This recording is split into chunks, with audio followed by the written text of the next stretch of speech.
തിരക്ക് അങ്ങനെ തന്നെ തുടരുന്നുണ്ട്. ക്യൂ നീണ്ടു പുറകിലേക്ക് പോകുന്നു അല്ലെ. നേരം വെളുത്തു വരുന്നു. ഇനി പൊങ്കാലയുടെ ചടങ്ങുകൾ ഇവിടെ തോറ്റമ്പാട്ട് ആരംഭിച്ചിട്ടുണ്ട്. അതാണ് ഏറ്റവും പുതിയ കാര്യം.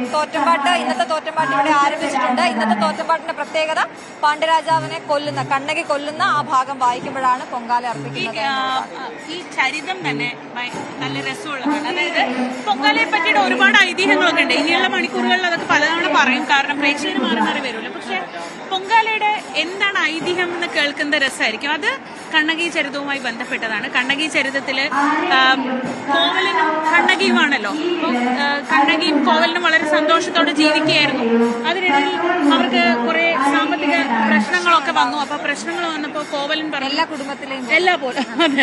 കുടുംബത്തിലെയും പോലെ അവർ ആ വളരെ സന്തോഷത്തോടെ ജീവിക്കുന്നതിനിടയിൽ പ്രശ്നങ്ങളൊക്കെ ഉണ്ടായപ്പോ കോവലന്റെ കയ്യിൽ കണ്ണകിയുടെ ഏറ്റവും വിലപിടിപ്പുള്ള ചെലമ്പുകൾ കൊടുത്തു വിട്ടിട്ട് പറഞ്ഞു, ഇത് കൊണ്ടുപോയി വിറ്റിട്ട് നമ്മുടെ പ്രശ്നങ്ങളൊക്കെ പരിഹരിക്കാം എന്ന് പറഞ്ഞിട്ടാണ്. ഇതെല്ലാം ജീവിതവുമായി ബന്ധപ്പെട്ടതാണ്. അങ്ങനെ പാണ്ഡ്യരാജ്യത്തേക്ക് പോവുകയാണ്. അവിടെ ചെന്ന് ഈ ചെലമ്പ് വിൽക്കാൻ നോക്കുമ്പോൾ അവിടുത്തെ സ്വർണ്ണ പണിക്കാരൻ, എല്ലായിടത്തും ഉള്ളതുപോലെ ചെറിയൊരു കള്ളത്തരം ഉണ്ടായിരുന്നു സ്വർണ്ണ പണിക്കാരന്. എന്ന് വെച്ചാൽ അവിടെ രാജ്ഞിയുടെ ചെലമ്പ് മോഷണം പോയിട്ടുണ്ടായിരുന്നു. അത് ഈ സ്വർണ്ണ പണിക്കാരനാണ് എടുത്തത്. അപ്പോൾ ഈ സ്വർണ്ണ പണിക്കാരൻ ഈ ചെലമ്പുകൾ കൊണ്ടു ചെന്നപ്പോൾ പറഞ്ഞു, ഇതാ രാജ്ഞിയുടെ ചെലമ്പ് കിട്ടിയിട്ടുണ്ട്, ഇത് മോഷണം പോയത് എടുത്തത് ഇയാളാണെന്ന് പറയുന്നു. അങ്ങനെ പാണ്ഡ്യരാജാവ് വിവരം അറിയിക്കുന്നു. കോവലിനെ രാജസദസ്സിലേക്ക് കൊണ്ടുപോകുന്നു. അങ്ങനെ കൂടുതൽ ചോദ്യവും പറച്ചിലൊന്നുമില്ല. ചെലമ്പ് കണ്ടു, ഇതുപോലൊരു സാധാരണക്കാരന്റെ കയ്യിൽ എവിടെ നിന്നാണ് ഇത്ര വിലപിടിപ്പുള്ള ചെലമ്പുകൾ എന്ന് ചോദിക്കുന്നു.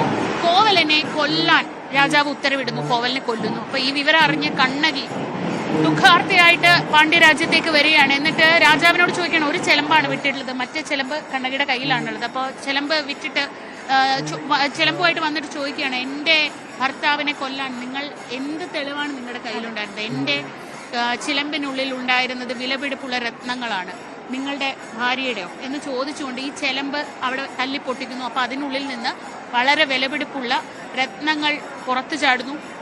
അങ്ങനെ തെറ്റുപറ്റിയെന്ന് രാജാവും മനസ്സിലാക്കുന്നു.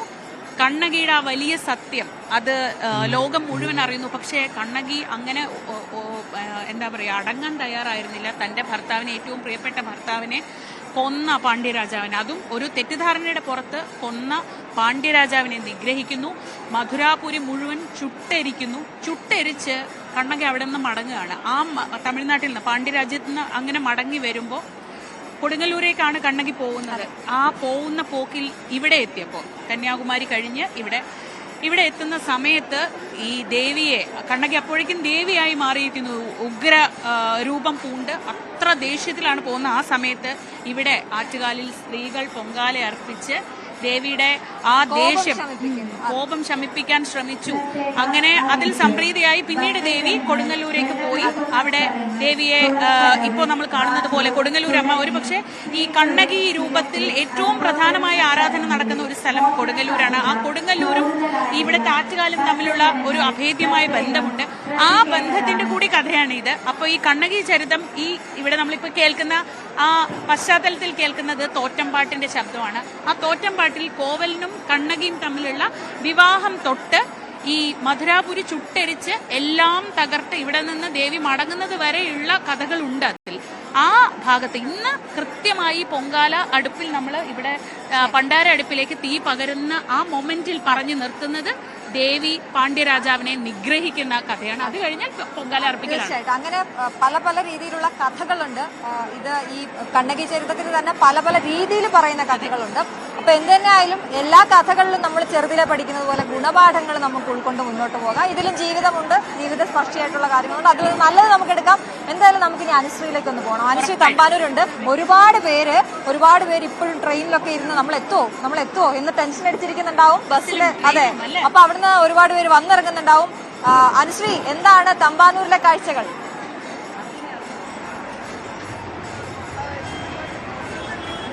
തമ്പാനൂർ പൂർണ്ണമായിട്ടും ആറ്റുകാൽ പൊങ്കാലയ്ക്ക് ഒരുങ്ങിക്കഴിഞ്ഞു എന്ന് തന്നെ പറയാം. നമ്മൾ സാധാരണ ഇതിലെ യാത്ര ചെയ്യുമ്പോൾ ഒഴിഞ്ഞു കിടന്ന് കാണുന്ന സ്ഥലങ്ങളൊക്കെ ഇപ്പോൾ ഭക്തജനങ്ങളെ കൊണ്ട് നിറഞ്ഞിരിക്കുകയാണ്. ഒരുപാട് പേര് ഇവിടെ തയ്യാറായിരിക്കുന്നുണ്ട്. അമ്മേ, എല്ലാ ഒരുക്കങ്ങളെല്ലാം പൂർത്തിയായി. ഇപ്പോൾ തെരളി ഞാൻ ഉണ്ടാക്കുകയാണ്. അപ്പോൾ അത് കഴിഞ്ഞ് പായസം, ഇത് രണ്ടും ഒരുമിച്ച് തന്നെ ഉണ്ടാക്കുകയാണ്. എല്ലാ വർഷവും പൊങ്കാലയിടാൻ വരാറുണ്ട്? പൊങ്കാലയിടാൻ വരും. ഞങ്ങൾ ഹരിപ്പാട്ടിൽ നിന്നാണ് വരുന്നത്. ഹരിപ്പാട്. കുറച്ച് കഴിഞ്ഞാൽ ഇവിടെയൊക്കെ ഭയങ്കര വെയിലായിരിക്കും, എന്ത് ചെയ്യും? വെയിലാവുമ്പോൾ അങ്ങോട്ടും ഇങ്ങോട്ടും മാറിയിരിക്കും. അല്ലെങ്കിൽ വെയിലിനെ ഞങ്ങൾക്ക് അമ്മയുടെ ഭക്തി കൊണ്ട് വെയിൽ ഞങ്ങൾക്കൊരു കാര്യമല്ല. അതാണ് അശ്വതി, വെയിലൊന്നും ഇവർക്കൊരു പ്രശ്നമേ അല്ല. എങ്ങനെയെങ്കിലും പൊങ്കാല ഇട്ടാൽ മതി. അമ്മയോടുള്ള ഒരു ഭക്തി, അതാണ് എല്ലാവരുടെയും ഉള്ളിൽ നമുക്ക് കാണാൻ സാധിക്കുന്നത്. നേരത്തെ ഞാൻ കുറേ പേരോട് സംസാരിച്ചിട്ടുണ്ടായിരുന്നു. അപ്പോഴും അവരൊക്കെ പറയുന്നത് വെയിലൊന്നും ഞങ്ങൾക്കൊരു പ്രശ്നമേ അല്ല, ഞങ്ങൾക്ക് പൊങ്കാല ഇടണം, അതാണ് ഞങ്ങളുടെ ഏറ്റവും പ്രധാനപ്പെട്ട ലക്ഷ്യം. എൻ്റെ ചുറ്റും നോക്കിയാൽ മനസ്സിലാവും, കാരണം അത്രയധികം ആൾക്കാരാണ്, ആയിരക്കണക്കിന് ആളുകളാണ് ഇവിടെ എത്തിച്ചേർന്നിട്ടുള്ളത് പൊങ്കാല ഇടാനായിട്ട്. എല്ലാവരുടെയും ഒരുക്കങ്ങളെല്ലാം പൂർത്തിയായി. 10:15 പണ്ടാരടുപ്പിൽ അഗ്നി പകരുന്നതോടെ ഇവരെല്ലാവരും പൊങ്കാല സമർപ്പണത്തിലുള്ള ഒരുക്കങ്ങളിലേക്ക് കടക്കും. മറ്റെല്ലാ ഒരുക്കങ്ങളും പൂർത്തിയായി, അടുപ്പൊരുക്കി പൊങ്കാലയ്ക്കുള്ള മറ്റെല്ലാ സജ്ജീകരണങ്ങളും പൂർത്തിയായിരിക്കുകയാണ്. ചേച്ചി, ഒരുക്കങ്ങളൊക്കെ പൂർത്തിയായോ? ഒരുക്കങ്ങളൊക്കെ നടന്നുകൊണ്ടിരിക്കുന്നത് ഏറെക്കുറെ പൂർത്തിയായി. ആരൊക്കെയാ വന്നേ? മോളുണ്ട്, ഞങ്ങളുടെ കൂട്ടുകാരുണ്ട്, ഇവരെല്ലാവരും ഞങ്ങളുടെ ഒന്നിച്ച് വന്നവരാ.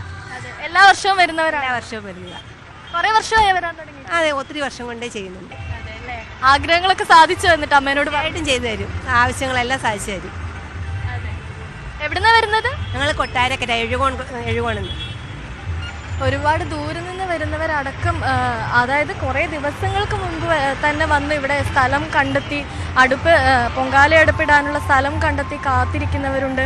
ഇന്നലെ തന്നെ നമ്മൾ കണ്ടു, പൊങ്കാലയ്ക്കായി റെയിൽവേ സ്റ്റേഷനിൽ വന്ന് ട്രെയിൻ ഇറങ്ങി കാത്തു നിൽക്കുന്ന കുറേ ആൾക്കാർ, അതുപോലെ തന്നെ ബസ് സ്റ്റാൻഡിന് പരിസരത്ത് സ്ഥലം കണ്ടെത്തി കാത്തിരിക്കുന്ന ഒരുപാട് ആൾക്കാർ. അങ്ങനെ പൊങ്കാലയ്ക്കായുള്ള സജ്ജീകരണങ്ങളെല്ലാം പൂർത്തിയായിരിക്കുകയാണ്. ഇപ്പോൾ ഈ തിരുവനന്തപുരത്ത് വന്നിറങ്ങി കഴിഞ്ഞു കഴിഞ്ഞാൽ നമുക്ക് കാണാൻ, തിരുവനന്തപുരത്തിൻ്റെ ഏത് മുക്കിലും മൂലയിലും നമുക്ക് കാണാൻ സാധിക്കുക പൊങ്കാല അടുപ്പൊരുക്കി പൊങ്കാലയിടാനായി കാത്തിരിക്കുന്ന ചേച്ചിമാരെയും അമ്മമാരെയും ചെറിയ പെൺകുട്ടികളെയും ഒക്കെ ആയിരിക്കും അശ്വതി.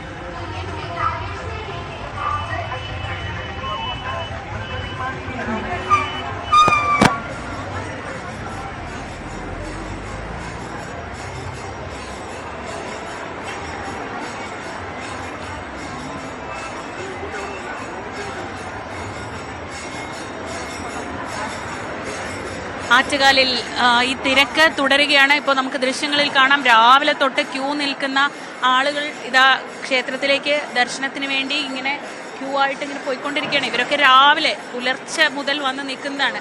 എപ്പോൾ വന്നതാ ക്യൂല്? എപ്പോൾ നിൽക്കാൻ തുടങ്ങിയതാ?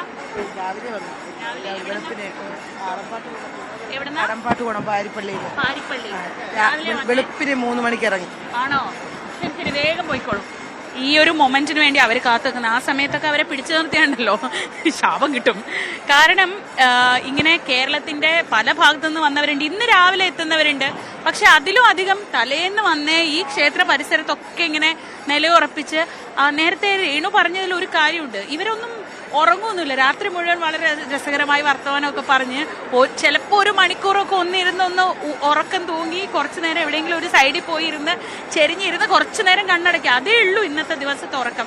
പക്ഷെ അത് മതി. ഈ എനർജി മുഴുവൻ അവർ കാത്തു വെക്കുന്നത് ഈ ഒരു പകൽ കഴിച്ചു കൂട്ടാനാണ്. തിരിച്ച് പൊങ്കാല നിവേദിച്ച പൊങ്കാലയുമായി തിരിച്ചങ്ങ് വീട്ടിലെത്തുക, അതാണ് അവരൊക്കെ കാത്തിരിക്കുന്ന ദിവസം. ആ വീട്ടിൽ അവരെ കാത്തിരിക്കുന്നവരുണ്ട്. ഈ പൊങ്കാല 1 വർഷത്തെ കാത്തിരിപ്പിനൊടുവിൽ ആ പ്രസാദവും കൊണ്ട് വീട്ടിലേക്ക് അവർ തിരിച്ചെത്തുന്നത് കാത്തിരിക്കുന്ന ആളുകളുണ്ട്. അങ്ങോട്ടേക്ക്